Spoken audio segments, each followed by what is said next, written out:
That's how faith works. They are called the trials of faith. Every faith giant must have tasted of few of these things. Delay in divine promises, lack and scarcity, persecution for your belief, health challenges, loss of loved ones, divine instructions that defy logic and reason, temptations for compromise, life-threatening situations, betrayal by loved ones, and then uncertain future. If these things happen to you, I came to encourage you tonight. It didn't mean God lied. Because all of these situations that I showed you here, the end was testimony. And your case will not be different. The only reason your case will be different is when you decide to change your mind. This is why you need to know what to do when you are going through trials. And that's what I call the protocol of engaging trials. 5 minutes quickly. We touch them and I prophesy over you. Number one, if you are going through trials, don't start asking God why. Recognize that trials are a part of the faith journey. Recognize it. Don't accept it as your end. No. But recognize that this is part of the faith journey. It's not all the times that is instant. When there is a challenge, I won't accept it as my destination, but I will know that this is part of the story. That's why I say count it all joy when you go through diverse trials and temptations. He said the trying of your faith worketh patience. Peter was speaking. He said all the trials and temptations you are going through is not peculiar to you. This is the normal thing that happens. This is the normal thing. I think that's 1 Peter 4 verse 12. So when you go through trials, tell yourself, I won't stop here, but I know this is not strange. It's happening because I'm a man of faith. This delay is because I'm a man of faith. This betrayal is because I'm a man of faith. This attack is because I'm a man of faith. If I was not a man of faith, it wouldn't have happened. So I will not be perturbed. He said, beloved, think it not strange concerning the fiery trial which is to try you, as though something strange has happened to you. Don't think it's strange. Every man of faith has experienced it. This is what makes you a giant in the spirit. So the protocol of dealing with trial is that number one, recognize it. See, when men gang up against you, don't die, yo. Tell yourself, I will come out of this. But I'm not surprised. This is the faith journey. Recognize it. Recognize it. There's delay, it's part of the story. There's gang up, it's part of the story. There's betrayal, it's part of the story. There's attack, it's part of the story. Most of you don't know this. That's why your heart faint. 3 people are gossiping you. You can't sleep. Your pillow is wet. Lord, why? How can you be an international figure? What will you now do if nations are against you? It's part of the story. Number 2, protocol of dealing with trials. Stand on God's promises. Your strength is not in yourself. Your strength is in what God said. The day you lose sight of what God said, you will drown. The Bible said, who against hope believed in hope that he will become the father of many nations. Romans 8:4-18. According to what he was told, he staggered not at the promises of God through unbelief. So there was delay in childbearing. He didn't accept it, but he never turned from what God said. The Bible said Abraham did not consider his body now dead, nor the deadness of Sarah's womb. He focused on what God said. The Bible said they that observe lying vanities, it said they forsake their mercy. You know the problem we have? We are looking for sympathy. So instead of saying where God stands, saying what God said, we are running to everybody. I don't know what's happening. This tumor is not going. and all they tell you is a yeah, sorry. Is that what you are looking for? I don't know what's wrong. Oh, my children, they are just doing this and that. That's not what you should focus at that time. What you should focus on, what did he say?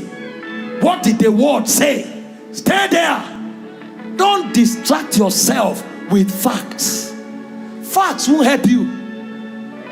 People sank because instead of staying on God's promises, they spent all their energies investigating fact. And the more they investigated, the more fear grew. You want to change things by faith? Put all your gaze on what God said. Why did Peter sink? He turned from come and started looking at the boisterous wind. Your husband is sick. God said he will live again. You came to the hospital. The way he was breathing yesterday is stronger than today. Yesterday when I came, at least he smiled. Today he's no longer smiling. My husband is no longer smiling. Is this smile you are looking for healing? They that observe lying vanities, they forsake their mercies. Those who know how faith works, they stand where God stands. They hold on to what God says, and not too long, they come out. So number one, recognize that trials are part of the faith story. Number two, stand on what God said. Number three, maintain the attitude of joy. Don't allow yourself to be gloomy. James 1, 2, and 3. Count it all joy when you go through diverse temptation. Why is that so? Nehemiah 8:10. The joy of the Lord is your strength. When you are going through trials, don't go and lock yourself and stay alone in a room and cry. No. Look for something that charges you up. Get brethren. Go for a concert. Dance, celebrate. There is something that will happen when joy is stirred up. It will give you power to go through it. There are fires that God don't quench. He allows you to walk through.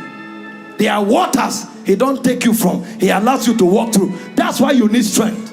And the secret of strength is to maintain joy.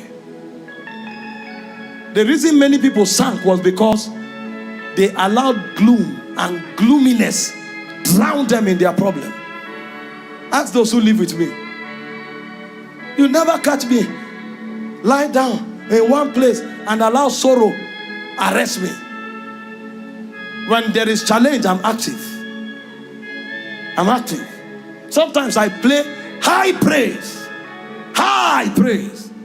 Sometimes I'm listening to faith-filled messages, and those arrows are entering me. When they enter you, you will charge up, you forget the problem. Answer may not have come, but you are building your way into the answer. Maintain the disposition of joy. Count it all joy. These are secrets that many don't know. That's why their problems become bigger, because you can fertilize your problem. Fear, sorrow, gloominess, lamentation, they energize your problem. So what started as a tumor, a pus, can become cancer. Don't energize your crisis. Number 4, pray and seek God's counsel. When you are excited, don't stop there. Turn to God. See, God understands if you come to Him and ask questions. He's not afraid of answering you. So when the thing is not working, go to God and draw strength. Father, this is what you said. I'm not doubting you, but what is going on? He understands your humanity. Don't keep quiet and say it is well. It is well. It is well when God says it is well. It's not well because you are acting as if it's well. Because if you build strength in yourself, you will sink. So when you are building joy, keep connecting to God. Father, I'm still here. I'm still trusting. There are times when you remind Him what He said. He said, put me in remembrance of my word. Lord, you said the nations will open. Lord, you said we will not die. Lord, you said We will become mighty. We don't doubt you, but do a quick walk. Turn to God. People have challenges, they are going through trials, and they seek help from everywhere but God. Sometimes they go to friends that can't help them, and then they turn that trial to become news, and it becomes mockery, and they start crying that they are mocking them. You took it out there. I'm not saying God will lead you to people, but I'm saying don't sing your problem everywhere. If you must talk about it, talk to the one who can answer. He said, unto him that answereth prayers shall all flesh gather. Number 5, refuse to doubt and refuse to compromise. Hebrews 10:23.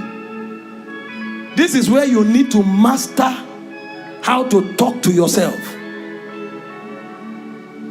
Hebrews 10:23. If you leave your mind idle, your mind will create thoughts from past experiences to suggestions of people to the facts of the circumstance. Don't leave your mind to be quiet. Talk to your mind. If you don't want to doubt, master how to talk to yourself. Let us hold fast to the profession of our faith without wavering, for he is faithful that promised. If you don't want to doubt, talk to yourself. It's a casting down imaginations and every high standing thing that opposes the knowledge of God, and then bringing into captivity every thought to the obedience of Christ. What do? Talk to yourself. See, sometimes God tells you you will live and not die, but you are feeling sharp pain in your chest.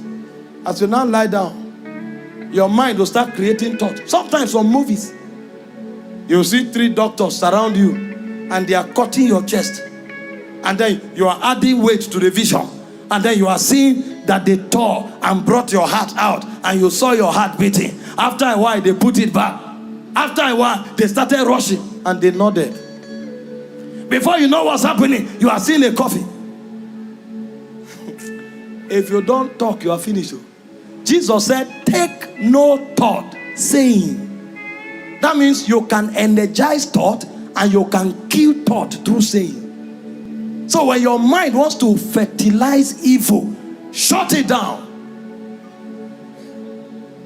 It's the protocol. Trials are difficult times. So you need skill to come out of trials. I'm telling you, you need skill. I was talking to a great man recently. He told me many Christians live holy. They understand doctrine. He said the problem with them is that they don't know the dynamics of survival. These are the skills for survival. Talk your way to the top. He said when men are cast down, you say. Don't think, say. There's a lifting up. This is how you navigate trials. Don't be shocked by it. It's part of the process. Stand on God's promises. Maintain the attitude of joy. Seek God constantly and talk to yourself what God told you. Refuse to doubt. Then number 7, resist Satan. Many times, those thoughts in your head, your mind didn't create them. Demons observed your circumstances, so they predicted what you should be thinking. This person has been trusting God for 7 years.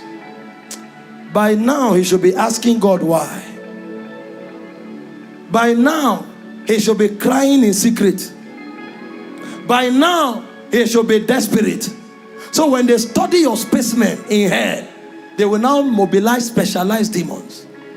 Then along the lines of their prediction, they start saturating you with thought.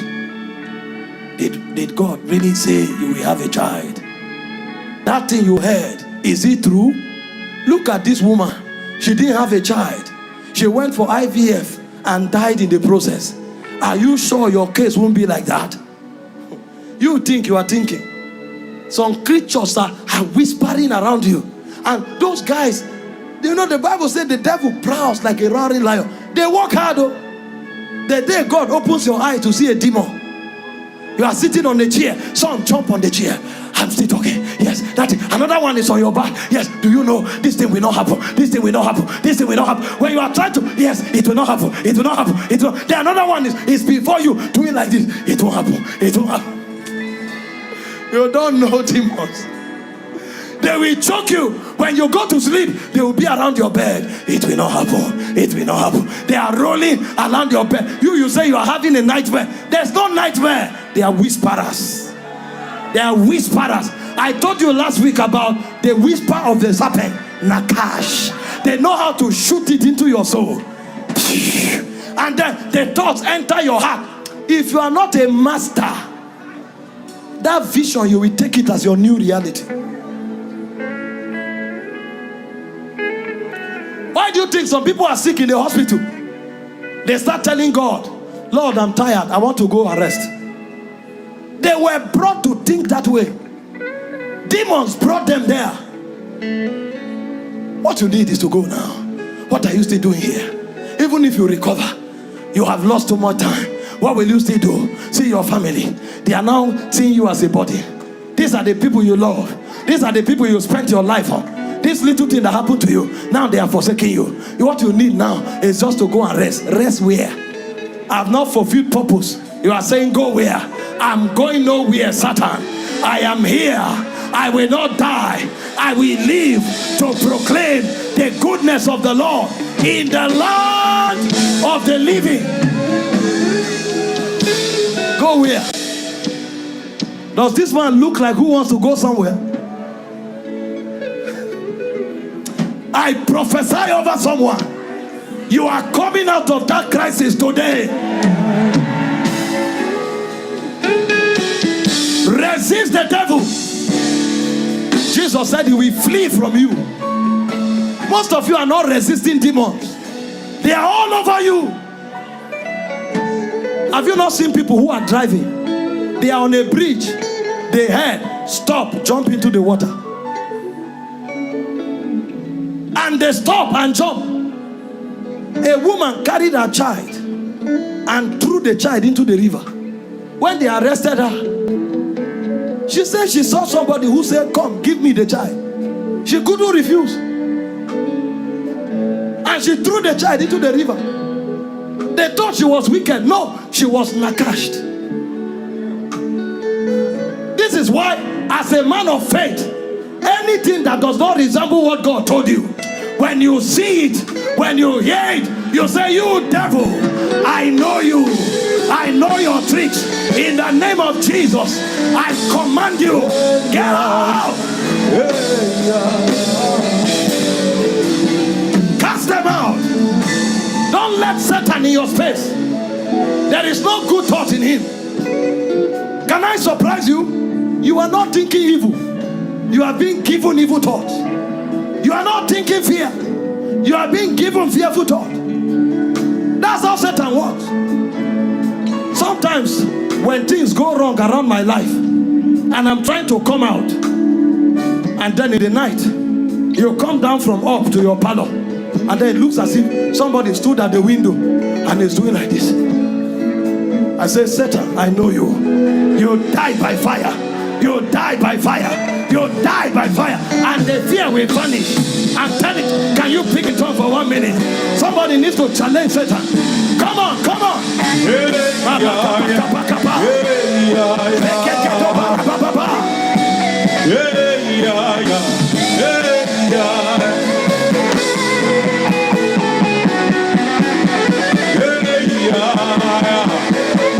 Satan, take off your hand. Get out of my space. Get out of my space. Maria Copanata. Zefarota.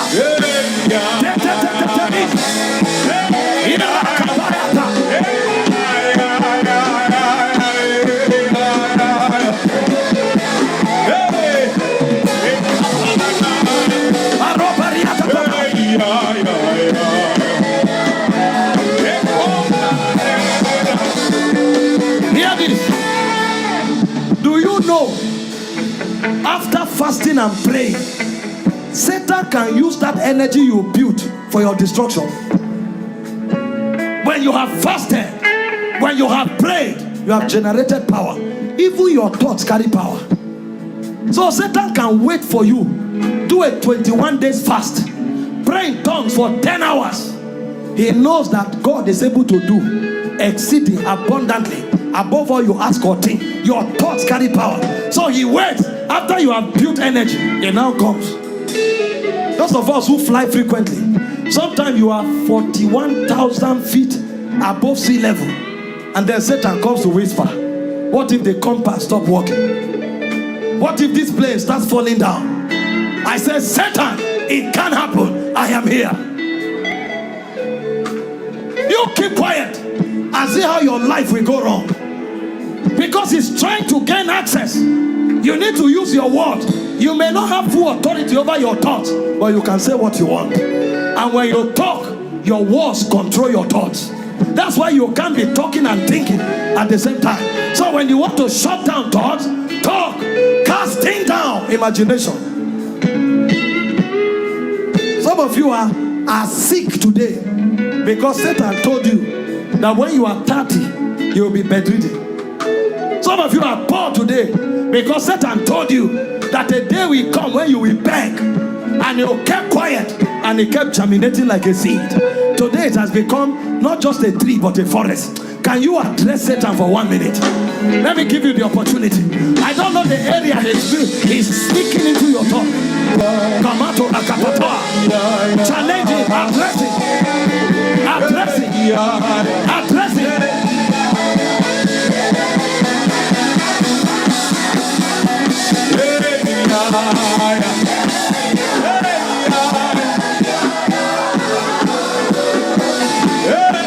Some of you need to shout and say, I will not die. I will fulfill purpose.